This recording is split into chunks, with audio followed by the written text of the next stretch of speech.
Everybody's microphone's on. It is 6:30, and I am calling the Planning Commission, Plainfield Township Planning Commission to order.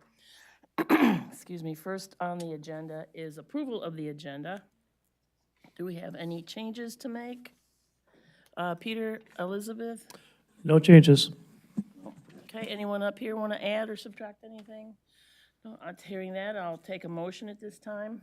I'll move to approve the agenda. Thank you, Brian. I'll support. Jim, all those in favor, please signify by saying aye. Aye. All those opposed, same sign. Okay, thank you. Next is our consent agenda, which includes approval of the October 25, 2022 Planning Commission meeting minutes. If you have any changes in grammar or syntax, make sure you get it over to staff. And the second item on the consent agenda is to postpone the PUD amendment request and soil removal permit until the December 13, 2022 Planning Commission meeting. Any additions to that, Peter, Elizabeth? No additions. All right, great. I'll take a motion at this time. I make a motion to approve the consent agenda. Thank you, Jack. I'll second. Thank you, Brian. All those in favor, please signify by saying aye. Aye. All those opposed, same sign. All right, great, thank you. Next is public comments in general. If anybody here would like to say anything, we love input.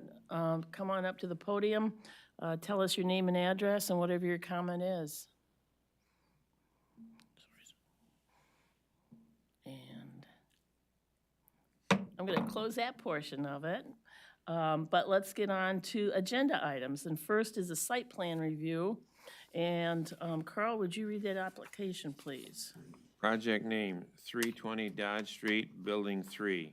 Applicant, Mr. Mark Tomzak, Innovative Design PC, on behalf of Brian Vanderkoy Management. Project address, 320 Dodge Street Northeast, permanent parcel number 411030326009. Size of site, approximately 5.4 acres. Zoning, PUD, planned unit development. Project description and action requested of the Planning Commission to grant site plan approval for a 15,834 square foot light industrial building. Okay, thank you. And is the applicant here or someone on their behalf? Can you come on up to the podium? Jim, would you make sure that microphone is on for them? Sure. Thanks. It is on. Okay, thank you. Hi, And your name and tell us what's going on. I'm Brian Vanderkoy, and I'm here to get approval for site plan of the third building for 320 Dodge. That a little closer to you because, Brian Vanderkoy, site plan approval for 320 Dodge, third building. okay. Well, Peter, is this your project? Yes, it is. Like to fill us in? Sure. Back when we originally, well, not originally, but the latest overall amendment for the PUD development, this particular building was part of that layout and plan. It's done pretty much according to that plan. In fact, it's reduced a little bit in square footage from what was originally conceived in this spot. In general, it's pretty straightforward. There are not a ton of conditions or things to go over. A lot of the site development issues were taken care of with the previous two buildings on this site. I will note the sidewalk is already installed, was installed quite some time ago. We do need a photometric plan, and the fire department has requested an Knox box. Those two things are conditions of approval and manageable. So that's all I have. Okay, and Mr. Vanderkoy, anything you want to add to that? It's a building for an existing tenant of ours, Metaformat, that's expanding and would like to have some more space. All right, let's start up here. Jack, do you have any questions, I have comments? nothing, thanks. Thank you. Dennis? No. Carl? No, I'm glad to see this continue operation on this development site. Thanks, Carl. Jim? I'm sorry, Brian? I look at Brian. Go ahead, Jim. She said your name first. Go ahead. Jim. Okay, well, I appreciate the recognition. Is this the last remaining lot in this first, I'll call it first phase of development? Yeah, I think this is, unless I think of something, but should be the last. Well, I understand that, I just, There are in the street itself, there are a couple vacant lots from the original developer who wanted to build the first hotel. I believe everything else that Vanderkoys and Veneklausen and everybody else have been developing is all built out at this point. Thank you, I have nothing else. Kerwin? Just a question, is that gravel pavement along the south and west side of the building primarily there as a fire department access? Yes, it is, but it's also, this plan doesn't reflect, the fire department wanted to shorten it, and I don't think this plan shows that. It's, After we met with the fire department, and I apologize, I forgot to note this. After we met with the fire department, the need for that drive has been eliminated, because as long as they have adequate turnaround at the southwest area right there. So that can be accommodated, and they have enough space to get their hoses and whatnot between there. So there's no need for it. Okay, thank you, that was my question. No questions. I don't have any questions, but I agree with Carl that it's nice to see some new things going up and bringing in some new people. So there are some conditions. Carl, would you read those, please? Condition 1, the applicant shall provide a lighting plan prior to the issuance of a building permit and subject to the approval of the Community Development Department. 2, the applicant shall provide a knock box as required by the fire department. Anybody, any additions to these up here from the commissioners? No? I'll take a motion at this time. I move that the Planning Commission grant site plan approval for a 15,834 square foot light industrial building, subject to the conditions as stated by Carl. Thank you. Do I have support? Support. Is that you, Jack? Yes. Okay, thank you. Any further discussion? Nope. All those in favor, please signify by saying aye. Aye. All those opposed, same sign. All right, great. You are all set. thank you very much. You're welcome, thank you.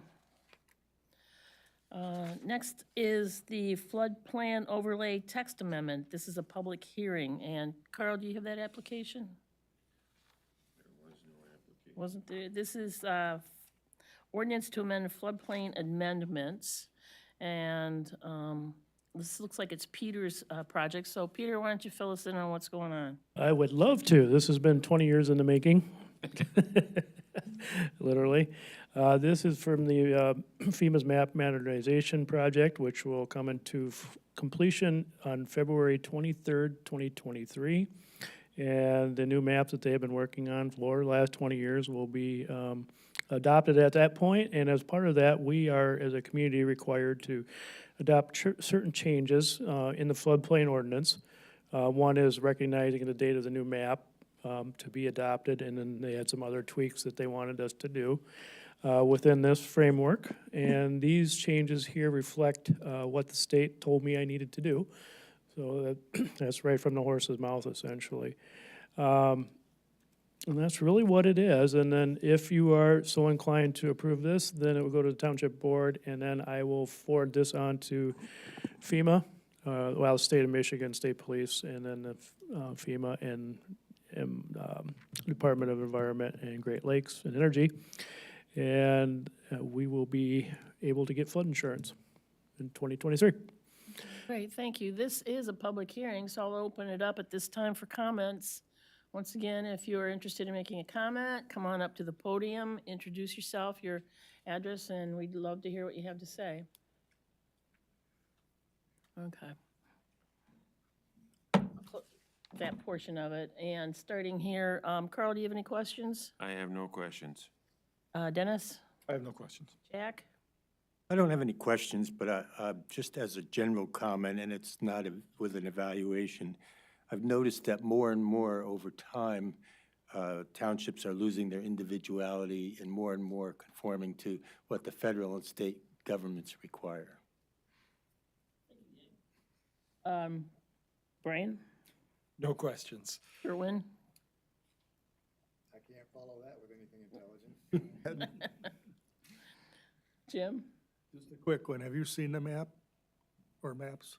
Not as a whole. I have all the, they come in sections, and I have all those. I haven't seen the full map. In fact, I did talk to our representative from Regis, our mapping service today, and they have the data. And so I asked him to incorporate it into our new maps coming out. And in particular, we want to make sure we have that for the master plan update that we'll be working on in January, March, and February.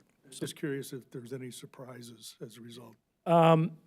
This is what I anticipate. For us, there's not surprises because we've been reviewing this for quite some time. There will be people that did not attend the public hearings or go to some of these things who will find themselves pleasantly surprised because they will be mapped out and no longer have to get insurance, and there'll be quite a few of those. But there will be people that'll be mapped into it, and they will have to be carrying flood insurance. Don't anticipate a lot of single-family residential in that, but it will probably happen, and then we will hear that. But that's kind of the nature of the business with this, I think. Okay, nothing more. I was struck by the consequences if we don't pass this tonight, and I don't want to be the fellow that says no thank you, so there you go, Jack. I agree, but, you know, it's a general trend. Yeah, yeah. I will take a motion at this time with no further discussion. I'll move the planning commission recommend to the township board approve the ordinance to amend for the proposed text amendments to update the floodplain overlay district. Thank you, Jim. Do I have support? Support. Was that you, Carl? Yes. Thank you, Carl. Any further discussion on this? No. All those in favor, please signify by saying aye. Aye. All those opposed, same sign. Okay, we've avoided it, having to pay for our own flood insurance. Next is the child daycare text amendments, also a public hearing regarding amendments to that particular part of the zoning ordinance. And Elizabeth, I think this is your project, is that right? Yeah, yep, these are just text amendments to permit daycare facilities in the office zoning district and to amend the special conditions for child care centers to be, per Jack's point, more in line with state regulations. State regulations update frequently, so it's challenging for us to keep up with that in our ordinance. So we just reflect that they need to meet the state's requirements. All I got? Okay, great. This, once again, is a public hearing. I'll open it up for comments. Anyone wanting to make a comment? Okay, great. Let's start up here with the commissioners. I'll close that portion. Dennis, do you have any comments, questions? Just one question. The 6 a.m. to 10 p.m., is that from the state, or why is that limited? That's not a state regulation. That's something that we had in our requirements. Did you have something to add? So long time ago, I think it was 2006 when we first really incorporated these state regulations correctly into our ordinance. We deliberated a bit about those hours of operation, and that's a legacy of that time era. I think the logic was it didn't necessarily want overnight daycares, which were a trending thing at that point in time. And so that's why they picked 6 a.m. Okay, thank you. That's all I had. Okay, Carl? No comments. Brian? Just going back to the hours, should that be visited? Maybe is 6 a.m. early enough? I mean, with shifting, shift changes and people traveling for work, I don't think it's something that needs to be brought up now, but in the future, that might be worth looking at the time constraints and maybe even looking at a 5 a.m. start time. Sure. We do have a list that we're working on of a bunch of stuff that we're gonna bring to you in January, so we can put that in there if you. Yeah. That would be my only comment. I think it's a minor one, but with changing jobs and things like that, it might be worth reviewing that again. That's it. Nothing here. Jack? No? Okay. It looks to me when I read this that we had more stringent requirements than the state calls for, Yes, we did. which, okay, great. I'll take a motion at this time. I move that the Planning Commission recommend the Township Board approve the ordinance to amend for the proposed text amendments to sections 20.0 30.03 and 30.20 to permit the operation of child daycare facilities in the O Office Zoning District and to align the special conditions with the state's requirements. All right, thank you. Do I have support? Support. Thank you, Jim. Any further discussion? All those in favor, please signify by saying aye. Aye. All those opposed, same sign. Okay. Next is the PUD rezone, also a public hearing for Post Drive, 1303 Post Drive Northeast. And Carl, do you have that application? I do. Okay. Project name, Post Drive, PUD. Applicant, Mr. Wally Bulkowski, Fusion Properties LLC, represented by Todd Stuvey, XL Engineering. Project address, 1303 Post Drive Northeast. Permanent parcel number, 41-10-08-400-009. Size of site, approximately 3.19 acres. Zoning, existing C1 commercial. Zoning proposed, PUD, planned unit development. Project description and action requested to the Planning Commission to provide a favorable recommendation to the Township Board to rezone 1303 Post Drive Northeast from C1 commercial to PUD, planned unit development for a commercial multifamily mixed-use PUD. Thank you. Is the applicant with us tonight? Yeah, come on up and tell us about your project. I think we have a camera, don't we, that he can use? That's fine. Okay. If I need it, I'll... Okay. It's also up, by the way. Yeah. Not in color, okay. Good evening, my name is Todd Stivey, I'm with XL Engineering. Wally Bulkowski is here in the audience as well, from the development side. As mentioned, this property is a little over 3 acres, currently zoned C1. So the front portion of the property could be, could be approved as is without any changes. In fact, then the whole property could be developed under a C1 zoning.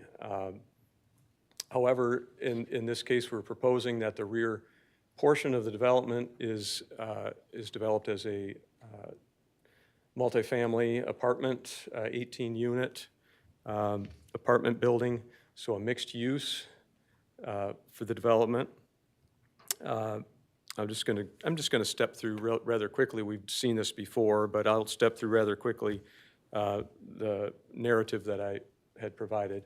To the north or northwest is the Dollar General commercial site. To the southeast is the mobile home park. To the north is vacant, and the existing site has a home on it right now. Utilities are available in Post Drive. We would extend sewer and water into the site to provide access to both buildings.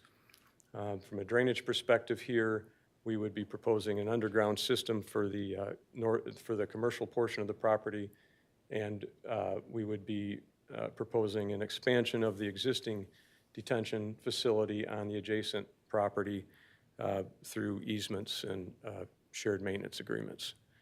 So that's how the drainage would work here. So the front commercial portion would be a 7,200 square foot building.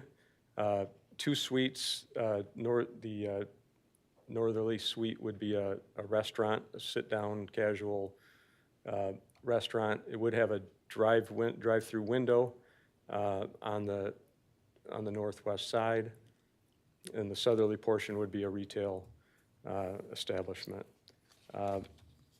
So from when you've seen it last, we have made some revisions to this, the commercial portion, primarily in the rear of the building. We've minimized the number of parking spaces that we're proposing to basically your minimum standard for the restaurant and the retail use. We are showing deferred parking, I believe 10 spaces there, that would not be constructed unless absolutely necessary. So that would stay green initially and hopefully hopefully it would stay green forever. And we've tried to maximize that distance between the parking lot and the apartment building. So that is, we've pushed the apartment building as far to the north as we can. So we've got, I think 94 feet was the dimension there between the parking lot and the building. So the access to these sites would be through a shared driveway on the easterly side of the, southeasterly side of the site. So the shared portion would have no parking on it. And you'd have to enter from the shared drive into the two parking lots, or into the front or the back parking lot, and then, or continue on to the back. At the end of the drive is what we would call a hammerhead turnaround for emergency vehicles that meets IFC dimensions for a turnaround. You can see too that on the apartment building, we're providing garages for each unit. Each individual unit gets a dedicated garage space. And I think notable here to the building design is it's a 2-story building, not a 3-story building, which is most typical for an apartment building. And they each have their own entrance into the building. So the lower unit and the upper unit shares a doorway, but or a entry porch, but they each have their own entrance, which is, again, not typical for an apartment building. Typically, you'd have a common stairway area, and that would service as many as 12 units. That would be more typical. You can see, too, that the building is, I don't know what the right word is, but articulated. It jogs back and forth to break up the mass of the building. That also breaks up the roof line. You can see that in the architectural renderings that have been provided. The other thing that it does on the back of the unit, you can see that those are covered porches in the back and or a deck at the second level. So they all get a more private space on their outdoor space there on the back of the building. Proposing a dog park on the north portion of the site. If you look at this from a standpoint of not necessarily open space, but green space, the commercial portion of the site provides 17% of the land as green space. The back residential portion provides 55%. So there's a significant additional amount of green space in the residential portion of the property. You've been provided landscaping plans. If you have any questions on those, we might be able to help with that. Pedestrian access, walkability.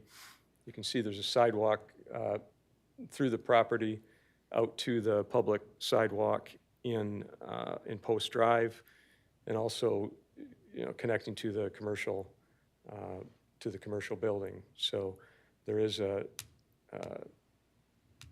good walkway that's provided so that people living in the multifamily area could walk either to the street, to these businesses, or further on to the businesses along Post Drive. You have been provided a traffic analysis by Wade Trim. And I think the two basic summary points on that are that there's a significant decrease in the amount of traffic generation by going to this multi-use on the site, because the residential portion generates less traffic per acre, if you will, than the commercial site does. So there's a benefit in that. And the results were that there was no significant impact to the existing roadway system. You can see that the commercial aisles also have a connection into the Dollar General in the front, and we're proposing a gated entrance for emergency vehicles in the back. So there is interconnectivity to the adjacent site and emergency access as well. So just to summarize, going to the community benefit for making this a PUD and a mixed-use PUD, if you will. The reduction of traffic, I already mentioned that, which would be a community benefit. And the additional green space, like I said, 55% of the residential area would be green. Quality construction materials, I didn't touch on that. We can look closer at the architectural plans if you'd like, but between the front commercial building is designed with stone and metal roof components, both vertical and horizontal siding.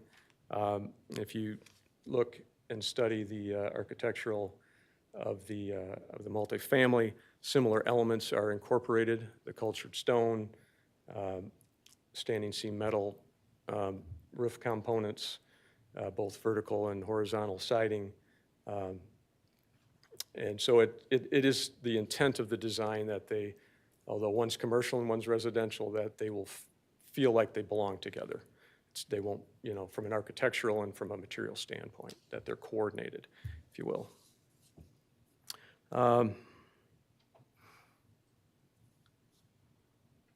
So, yeah, I think that's basically what I have for you. Like I said, Wally is here if you have questions or if you want to add anything else, and then we'll move on. Thank you.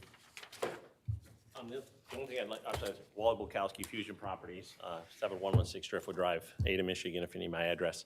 The whole element of doing this is, and we talk about, and I know Elizabeth was really, pushing the PUD of the community aspect of it. And one part of that Todd didn't touch on was, to be part of the community, you have to fit in with the other people around you. And we do have next door commercial use that kind of ties into this property. Obviously, there's already an easement in their front parking that ties into our front parking. So that was thought out many years ago by your planners, which did a great job to think forward. Because a lot of times we don't see that when we go to do other planning stuff. People forget those things, but it was nice that easement was there. But the other thing is next to us, we already have a residential space, and they're already worried about the commercial development in the area. So when we started looking at it, they were concerned about what was going to go there. So that's another whole aspect of the back portion of it being residential. It ties in, as you see in the drawing, there's at least 5, 6 units that are along that drive that goes into the Aspire community that are going to back up on this property. And to have commercial with the noise, with more asphalt, with more lighting, longer term lighting at night, and so on and so forth, it would really hinder the neighbor. And they're part of the community.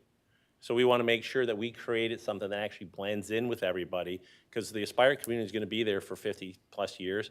We plan on being there for 50 plus years. So it's kind of a nice tie-in the way it is. I mean, when you get a piece of land, you try to figure out how do you optimize it. I'll be honest, for value, because we're putting up a lot of money in it, but I'll optimize it for the community. What's the best thing and does it fit? It fits great along Post Road with the commercial again, and then great with the back, with the rear portion of it being residential, so because it ties in with the Aspire community. And I know that talking with him directly on it, Andrew from that group, that he was very happy that we weren't going to just drop another 10 to 15,000 square foot commercial building back there, even though it was zoned for that. But that's all actually I have to add. Todd, thanks, and we're here for any questions. Beth, anything you want to add before I open up the hearing? Not too much here. I do just want to note that the master plan for the area does support this type of mix of uses.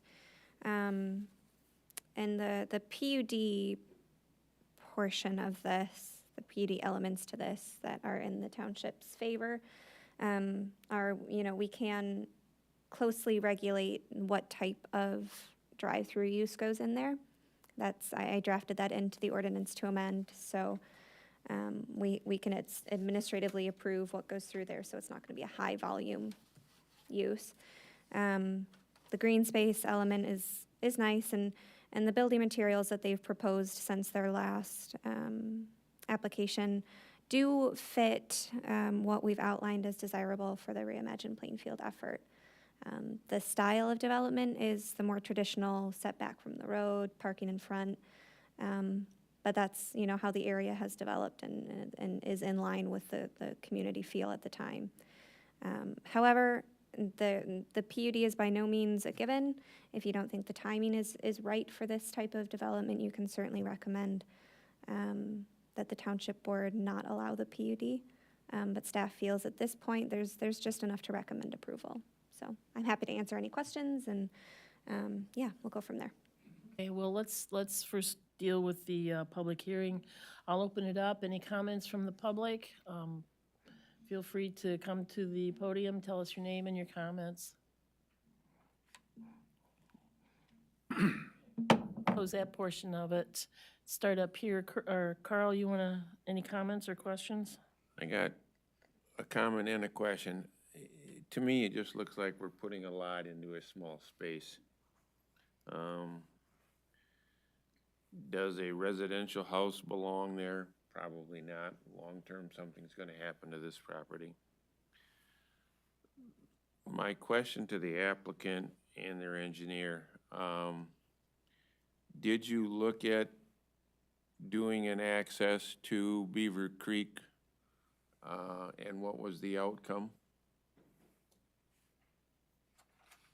Yes, we did, sir. We spoke with the neighboring property, and because they already have an access drive on the other side of Beaver Creek that goes into the service center, that they already have their service road blocked on numerous occasions when they get fuel oil delivery. So they did not want another drive coming across, because we had talked to them about that. Plus, they have their pedestrian walkway, and they have traffic coming from this way and coming from that way. They're going to cause a second intersection. So you'd have an intersection here along Post Drive, and then you have another intersection about here. And they said the traffic already backs up as it is there, and we wouldn't want to have anybody to tie into that space. So they were not at all in. I did talk to Wade Trim about that. She didn't put it in her report, but she said, oh, no, no, no. And if anybody here's worked with Amy, she was pretty straightforward. I wish she would have put it in her report, but she said absolutely not. They didn't give me the option anyway, sir. The neighboring property said absolutely not. We will not do another tie into our driveway. My comment about the access, I've been to the Dollar General store on occasions. I live in the neighborhood. That's a very unique, difficult, tricky parking lot to get in and out of most any time. My concern is the people that are gonna come in on the southerly half, park and go out through the drive-through or through the access alongside the drive-through and want to go, I guess I'll call it north on Post Drive, are going to go through that Dollar General to get to the other drive approach. Yeah, I know that makes traffic better, but to me, that's just going to be a difficulty. Other than that, I guess that was my comment. It was just a lot of things on a small site, and access to the site are my challenges with this project. Right?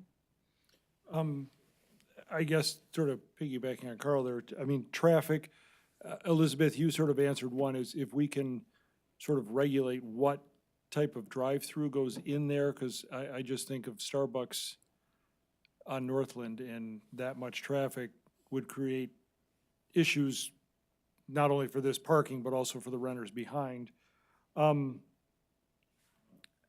Has a stoplight ever been thought of, like at the exit or entrance ramp for 131 there? I mean, traffic can be bad there now, and if we're adding, at least, 18 more cars, and plus another business, is there any remedy for that to try to? Yeah, the township has spoken with the road commission, and that intersection will need to be studied.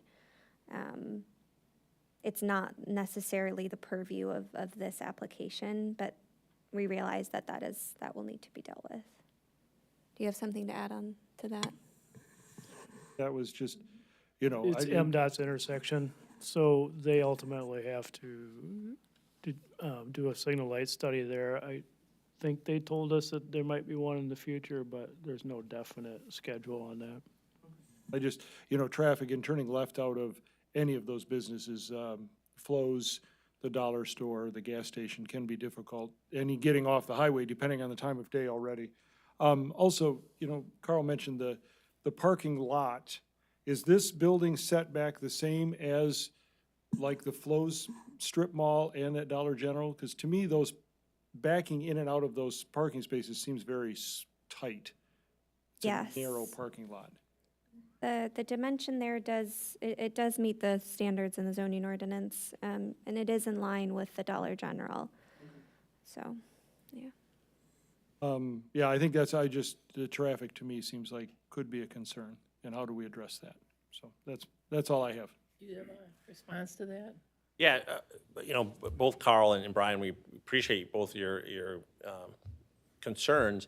When we were here last time, we talked about doing a traffic assessment or study, and we went and, spend quite a bit of time and money in doing so. And a lot of those questions you have are actually in that study that she came at. And again, it's a long study. I didn't really enjoy reading it, but they're in there. And they talk about things like lane tapers and left turns and right turns and the number of counts. And back to what we talked about and Todd had mentioned earlier about this development. And, it is kind of a mixed use going from fully commercial to a hybrid of half commercial and almost half residential, that it does significantly, and that's actually in the wording is in the traffic assessment by Wade Trim, reduce the amount of traffic in the area. So I know it looks like a lot in the area, but it's a lot with a lot less traffic versus doing two commercial buildings where you're going to add 30, 40, 50% more traffic that's already approved at the zoning. So it's just kind of look at that traffic study because it's all in there. And it was good that we did it because it taught me a lot that I didn't know about how you fit into the community. And I'll be honest with you, I was very happy with how they gave us such an overwhelming support based on the way we had it laid out. But thank you.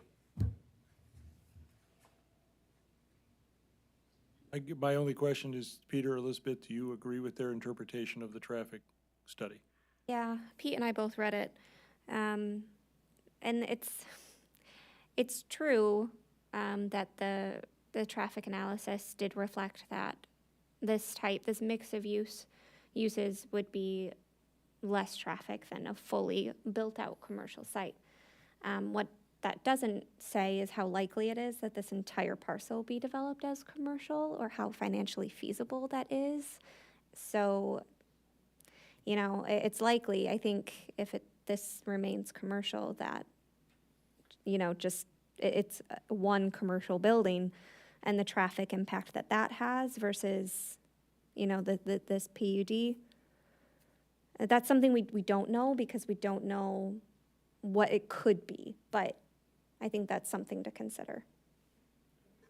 I think that's all Peter, you're gonna. I think really the issue is not so much the traffic. I mean, this is a tight site. The issue is that, like, if you're coming from the mobile home park and you want to go into the site, now you got to go out on the post and loop around, right? It's kind of a poor use of traffic. The park folks are not willing to work with this at this point in time, and that's something that eventually is on our radar. And when they do come in to do something else with this, because it's a PUD to the east, it's not exempt from local zoning in this case, we will require them to do some sort of cross-access. I understand where Amy's coming from in terms of the traffic management on there, but I also think that there are negatives to just putting the traffic out onto post too. But the point I'm trying to make here is we're gonna set the building blocks when we do site plan review on this to make sure we have some out in the future. But right now, we can't do that without the cooperation of the neighbor to the east. And I would also expect if the neighbor to the east does come in to do something eventually with that side of the park there, which like they've done on the south side, some improvements and changes in along that front entrance, which is kind of a free-for-all at the park. There'll be some changes to that to help with the traffic flow internally for them too.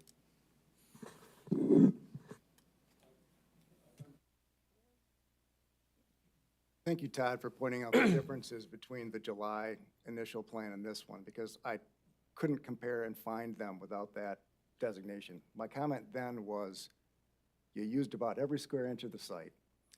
And when we do a PUD, we want something special to pop other than just a mixed use. And all I see here is a commercial use up front and we're gonna fill in the rest of the back with as much housing as we can possibly fit. And how are we gonna justify that?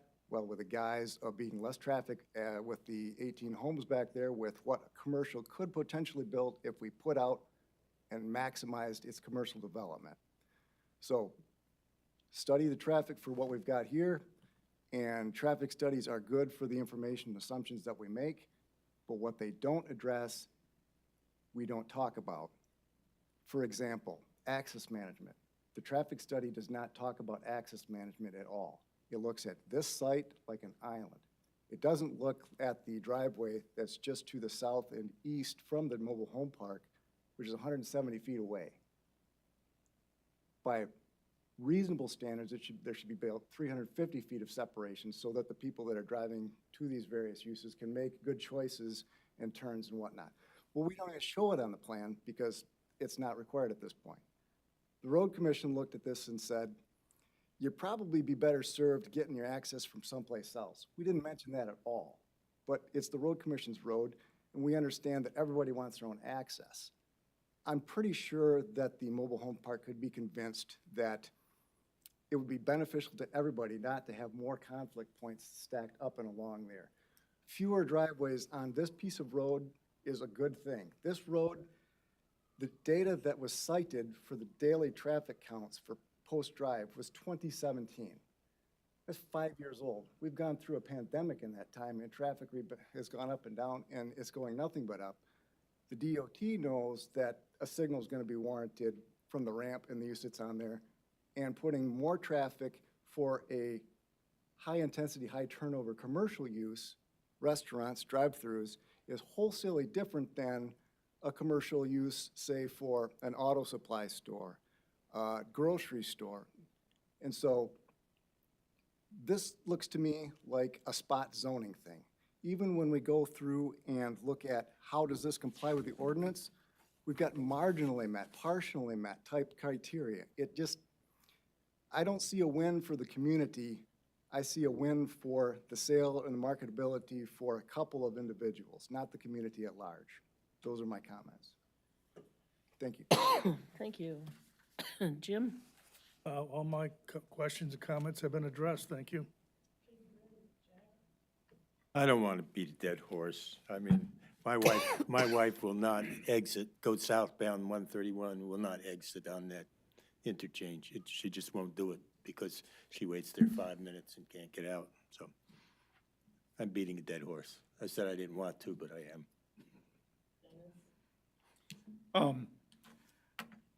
I do have concerns about the entrance drive there, but according to your grading plan, it's a pretty flat area.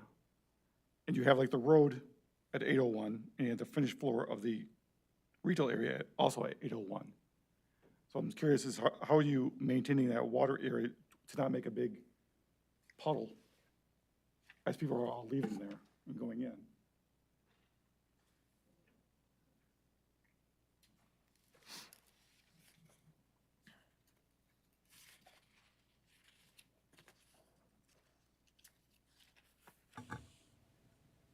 I see you have the underground storage for water, but maybe that's because the site plan is so flat and to get rid of that water.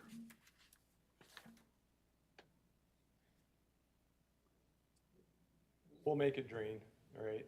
I don't, it drains from 801 to 799 along the frontage of the building, and we're stepping the building down as you go to the north. The site going back is 801. It's all pretty flat through there. And I'm just Yeah, around well, the site. we'll make sure that's detailed in, anyway, I don't know that it's, I appreciate the comment, but that's a detail that I don't know if is germane to the larger question of whether this PUD can be approved or not, but. I'm just wondering, as opposed to, Yeah, no, when everyone's leaving, it's a big I slushy don't know that mess there's as you're enough trying to. detail even required at this level to even make a judgment that there would be a problem there. But we'll make sure that there's no problem with that.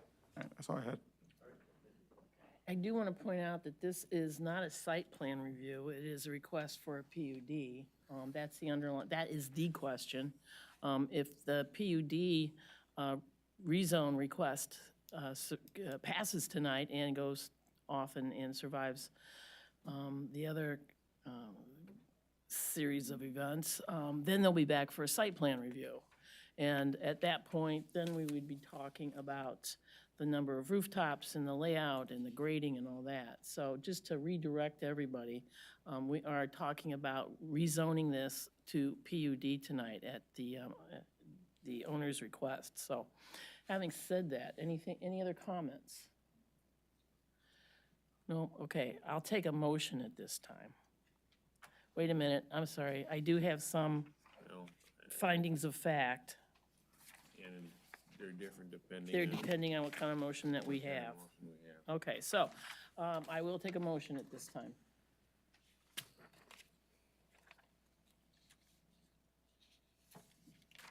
Well, I move that the planning commission recommend the township board approve the ordinance to amend to rezone 1303 Post Drive Northeast from C1 Commercial to PUD Planned Unit Development, subject to the following findings of fact. One, the proposed PUD complies with the intent and purpose and all qualifying conditions of section 28.01 and 28.02 of this chapter respectively. The uses conducted within the proposed PUD, the PUD's impact on the community, and other aspects of the PUD are consistent with and further implement the policies of the adopted Plainfield Charter Township Master Plan. The proposed PUD shall be designated or designed, constructed, operated, and maintained in a manner harmonious with the character of adjacent property, the surrounding uses of land, the natural environment, and the capacity of public services and facilities affected by the development.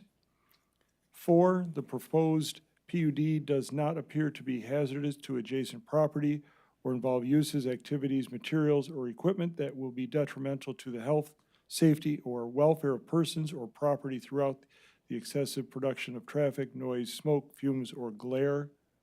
5, the proposed PUD does not place demands on public services and facilities more than current or anticipated future capacity.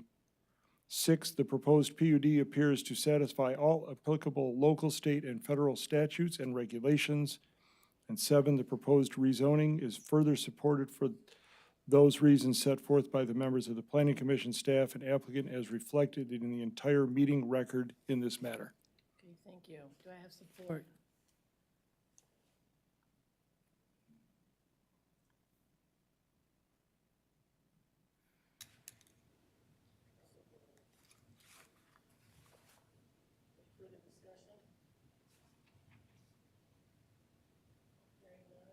All those in favor, please signify by saying aye.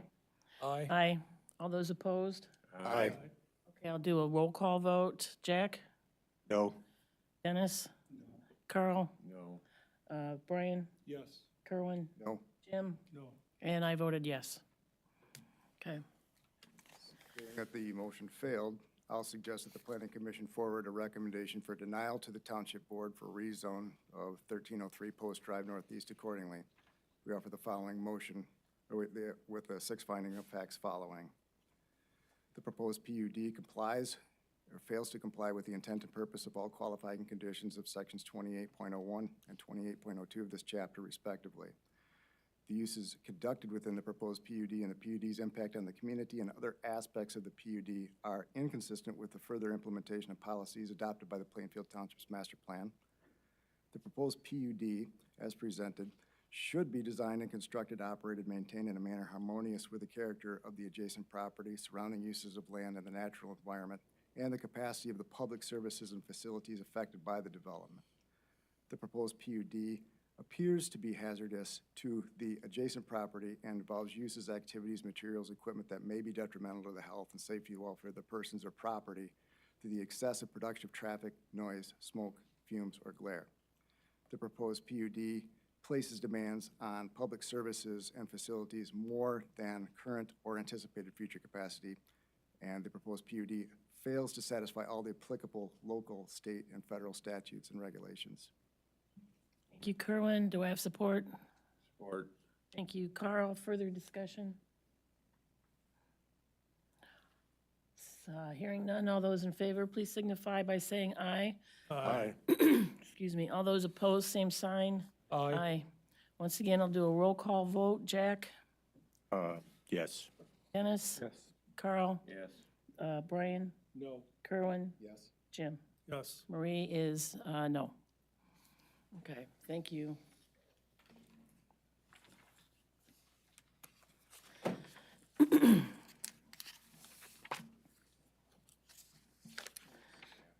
Next is site plan review, High Point Electric at 8126 Belmont Avenue Northeast. Carl, do you have that application? Yes, I do. Project name, 8126 Belmont Avenue Northeast, High Point Electric. Applicant, Mr. Jerry Cardinal, High Point Holdings LLC, represented by Don DeGroot, XL Engineering. Project address, 8126 Belmont Avenue Northeast and 8172 Belmont Bypass Drive Northeast. Permanent parcel number, 411003176018 and 411003176023. Size of site approximately 14.4 acres combined. Zoning, LI, light industrial. Project description, action request of the Planning Commission to grant site plan approval for an approximately 31,000 square foot light industrial building with a 5,000 square foot accessory building at 8126 Belmont Avenue Northeast. Thank you. Is the applicant here? Tell us about your project.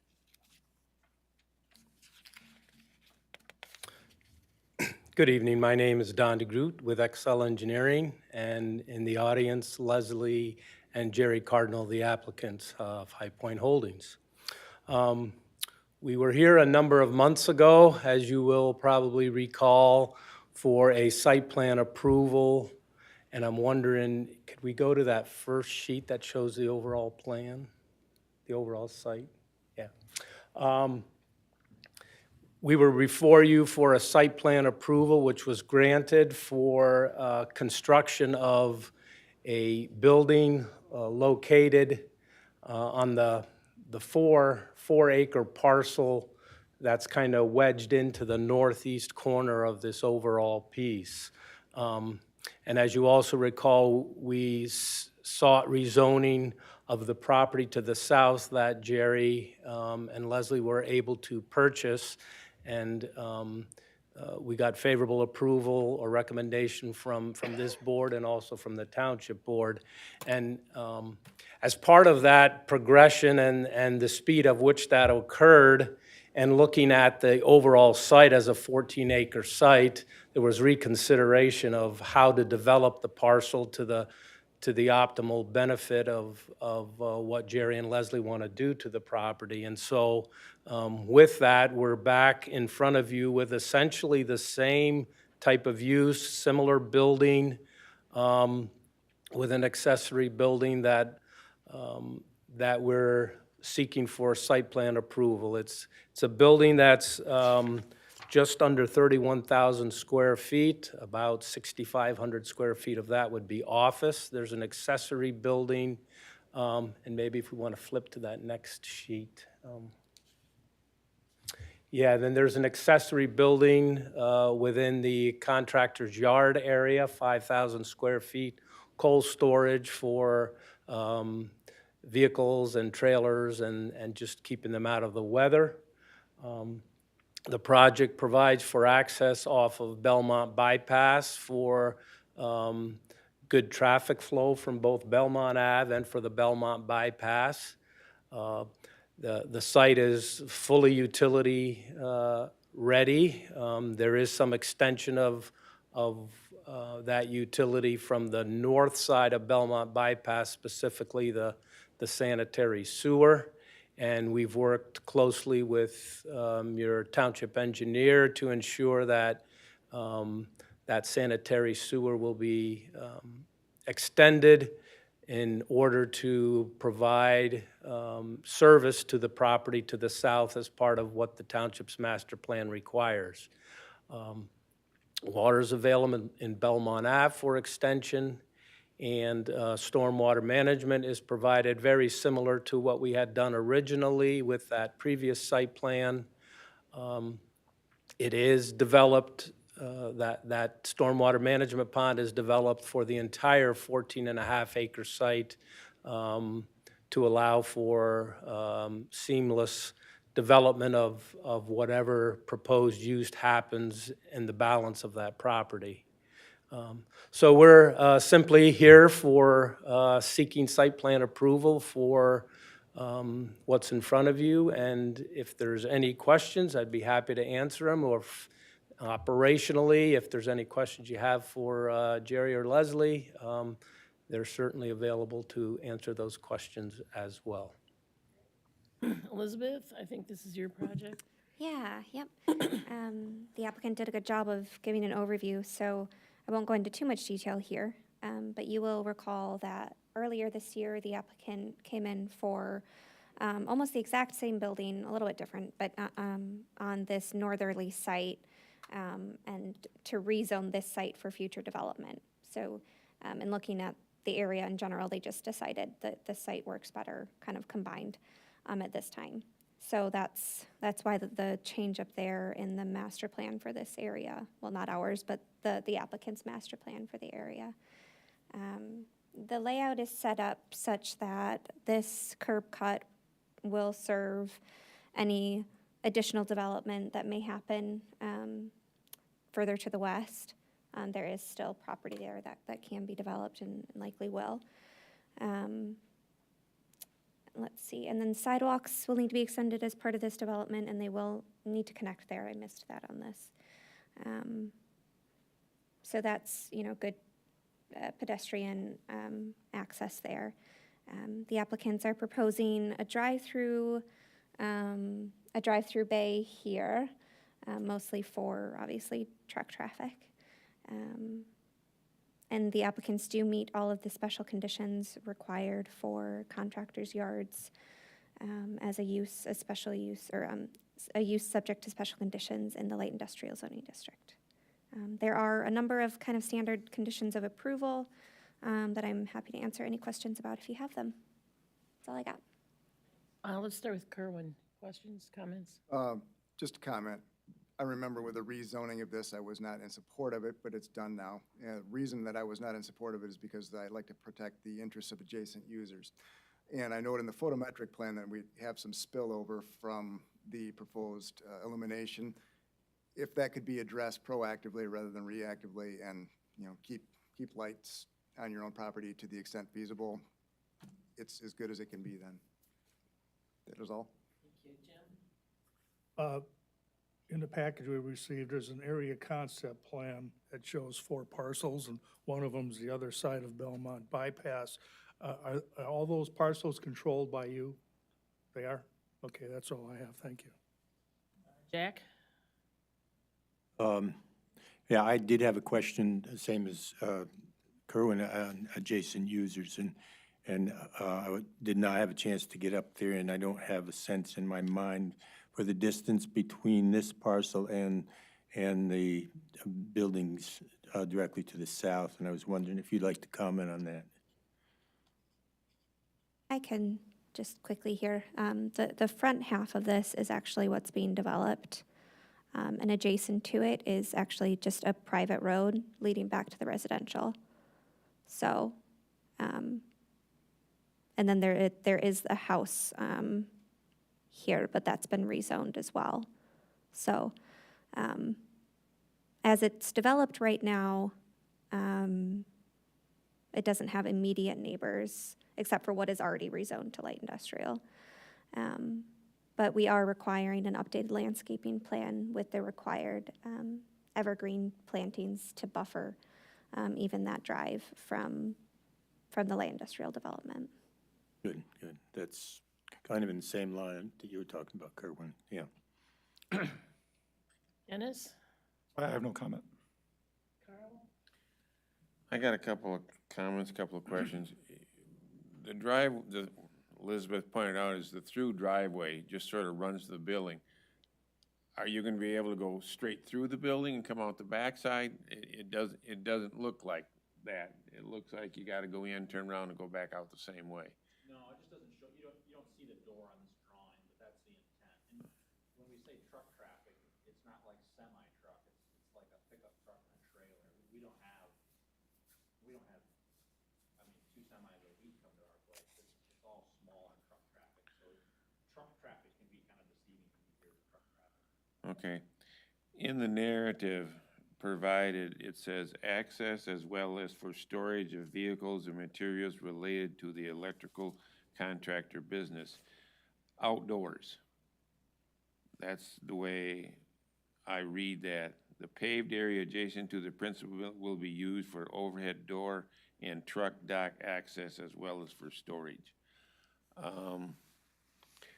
With what we got going on other properties, outdoor storage is a no-no. If you're building a 5,000 square foot cold storage building, if you gotta make it 6,000 or 7,000 to make sure all your vehicles and all your trucks are parked underneath something, I think to me that's important. I don't wanna see trucks and, even if they're just pickups and stuff stored on the outside. Carl, can I just point out that the contractors' buildings with yards is a permitted use in light industrial, but it has to all be fenced. So the nuisance factor hopefully is abated by that, and the entire area is fenced here. Understand, Okay. but you know where I'm talking about, so. Sure. My last question is, on the Belmont bypass, we have our 8-foot wide trail, and hopefully that trail connects to this sidewalk. But we're only putting in a 5-foot sidewalk. Should we look at making that 8-foot so it complies, so when it ties into the trail, hopefully sometime in the future, and continues down Belmont, that it's all 8-foot? I don't think that there's no trail plan for Belmont, is there? Long-term?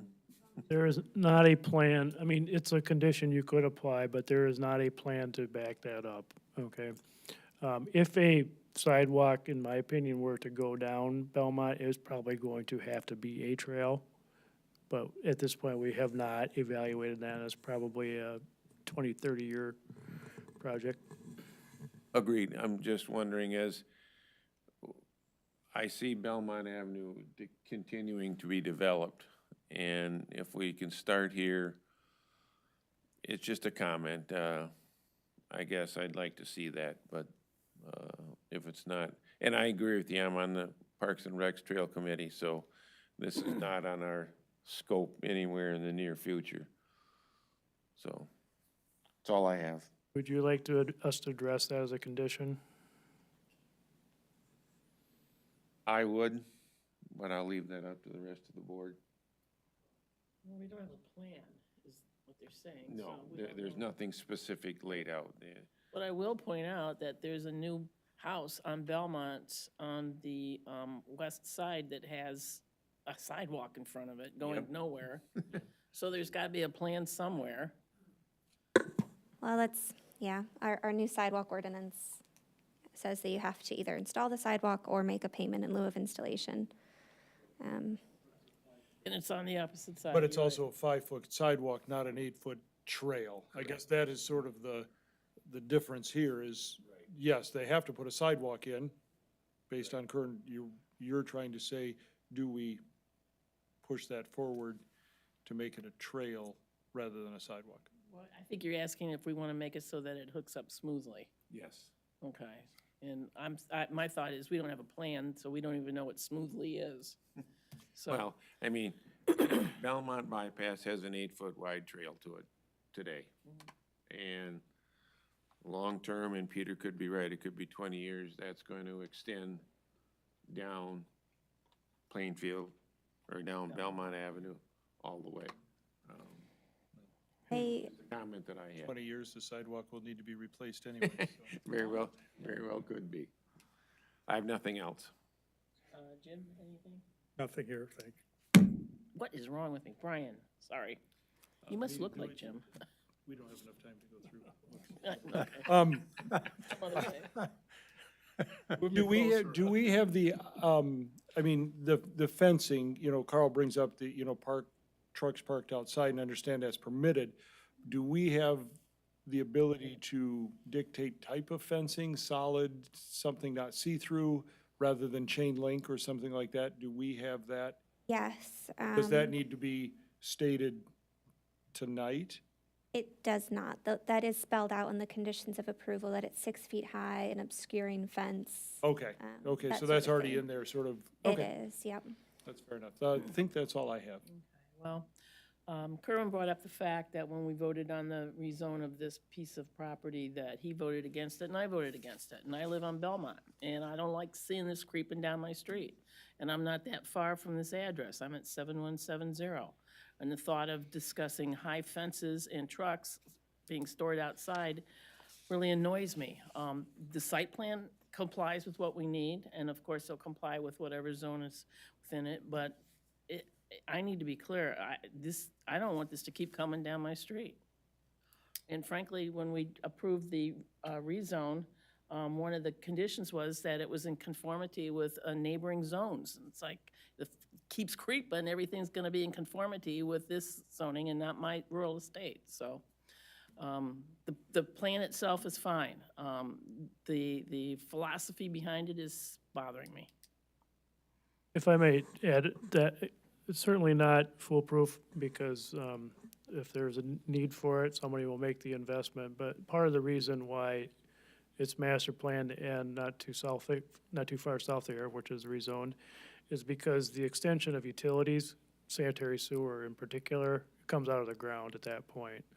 So there's just not enough grade there to put sanitary sewer in service too much farther to the south. So there is a utility limiting factor about how far you can go there. Now, certainly, somebody can pay to put a lift station in or something, and that's been done, but in the immediate future, that's the limiting factor, just so you know. Had me up until the lift station, Peter. I was right on track with you. I know. Any further comments, questions, concerns? All right, I'll take a motion at this time. Oh, I'm sorry, Carl, would you please read the conditions of approval?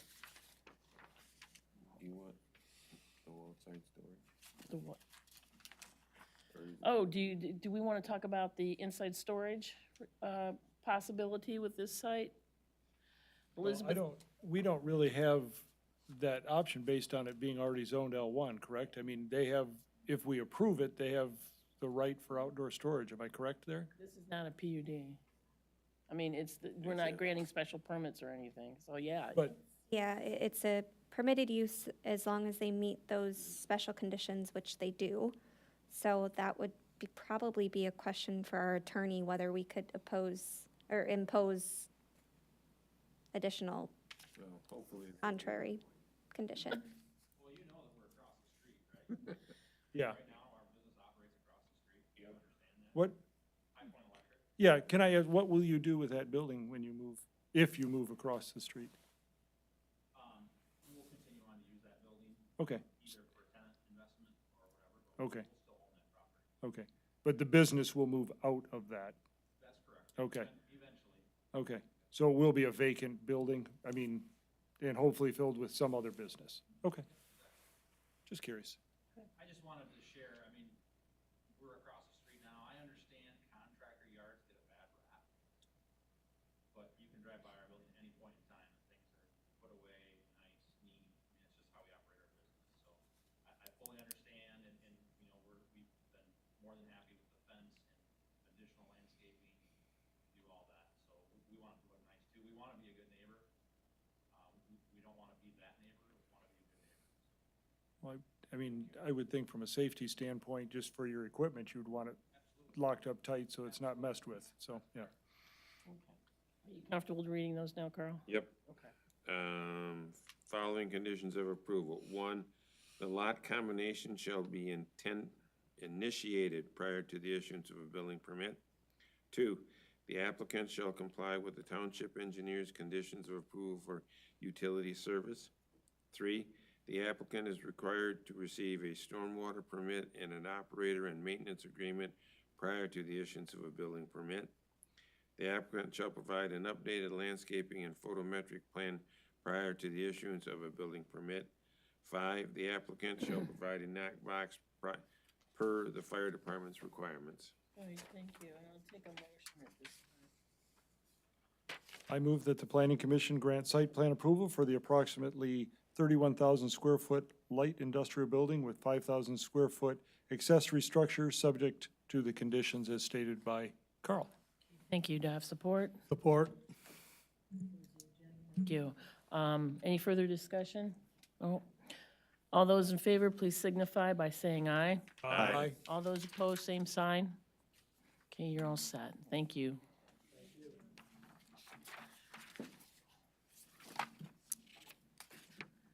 Staff comments.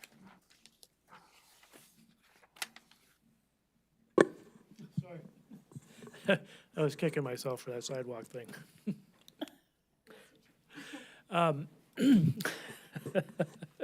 Just give me a moment to collect myself.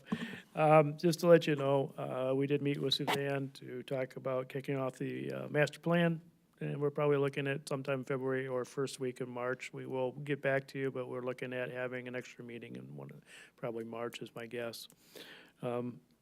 Also, on December 12th, we're planning on having a special meeting at 13th, excuse me.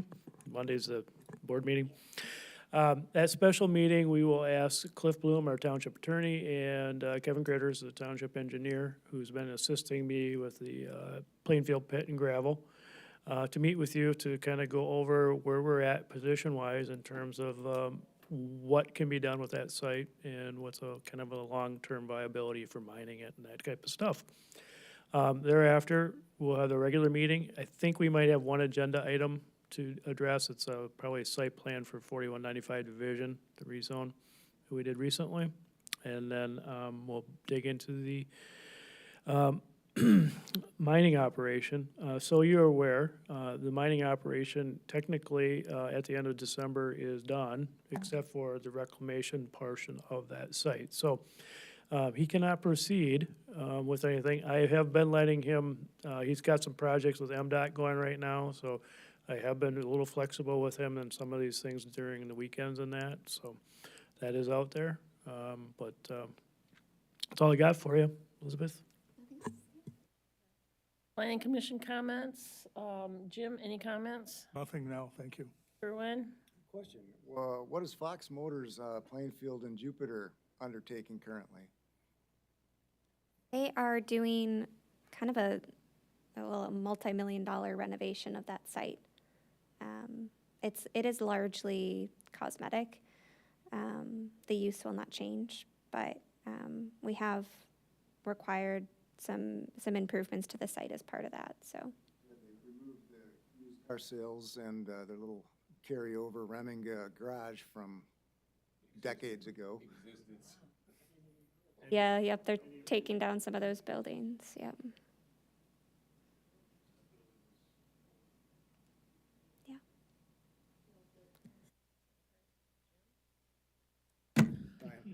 You guys came on the board on the same day. Brothers of different mothers, that's all I can imagine. I am so sorry. Well, I'm not Can I- gonna be can I here. get a new- I put them at Get a different new ends. Chairman, yeah, you No, can get a no, can I get a new name I tag call that for a hangs around my Cetus neck just reassignment? for sits like this? Yeah. I'm gonna get a I'm t-shirt. Next I- meeting, I'm gonna have a t-shirt that says, "My name is Brian." Well, I'm not Jim. Well, friends, you know, I'm not Jim. Jim's over there, and I'll have a little arrow. yeah. Jim. Oh, my gosh. Give my eye teeth to be mistaken for somebody else. Okay. I guess it's a step up. I'm Jim as opposed to Brian. It's probably a step up in the world. I don't think I have. Propane lane, mentioned there's sign. Is there anything happening with that? Yes, we've sent them an official code enforcement letter Okay. to address a few site issues they haven't dealt with yet, so. I thought hopefully they had we'll a see very some nice movement. plan for the sign. I mean, when we Yeah. approved it, I thought, but it has yet to materialize. So, okay, as long as you're on top. That's all I got. From what I hear, they're doing well, they're planning an expansion, so, yeah. Oh. Yeah. What do I know? I mean, Jesus, Jenny. Carl, turn it this way, here. Everybody turn there, here. You did that There for we my go. benefit, thank you. There we go. I think I had to step down. No, it's, I can't begin to explain, so. It's a carry long on. day. Carl, what would you like to say? Peter, is the meeting prior to the open meeting are we gonna have a closed meeting? That is correct. In relationship to that, I'm in agreement that come December 31st, they're done at this point unless we approve something. I guess that's a question I have for the attorney to ask. Come December 31st, can we go lock the gates and say you're done? Well, they have 6 months to do site restoration. I mean, that's probably not gonna happen at this point, but they have 6 months yet after, till I think it's July 1st or something. But technically, they would not be allowed to haul material in or out of there. That is correct. And I guess that would be my comment. I don't know what this township would need to do come December 31st, but if there's not a plan approved, that's all they're allowed to do, and I don't care if the sheriff's gotta sit out there and ticket trucks. I'll sit with him. Well, something needs to be done. I think that's all I have. Thank you. Dennis? The December 13th meeting, is that going to be at 6:30 as well, or is that Be at 6. 6? Okay. 6 to 7. With the attorney? Yes. To close. Closed. Yep. But Closed we have to be session done by by 7. 6. Oh, I know we have a whole hour. okay, so okay. I'm anticipating it's gonna be a 30 to 45-minute discussion, and then we should have 10, 15 minutes to clear the room or whatever. So, Jack, do you have any comments? Now, that's in conjunction with the board? No, this is just a planning commission one. We have not done a closed session with the planning commission since I can Okay. recall, but. Well, then, I have nothing else, Elizabeth.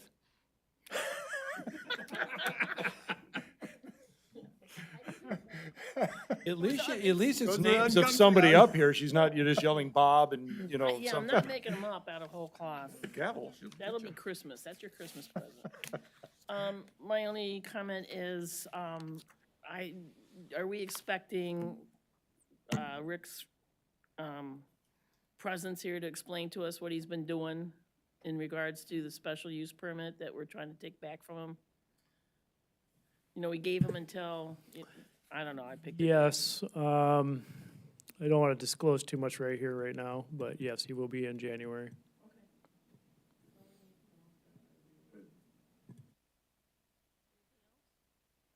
Oh, okay, we're in recess. And Brian still holds the record. Fastest meeting. Public comments? Be like.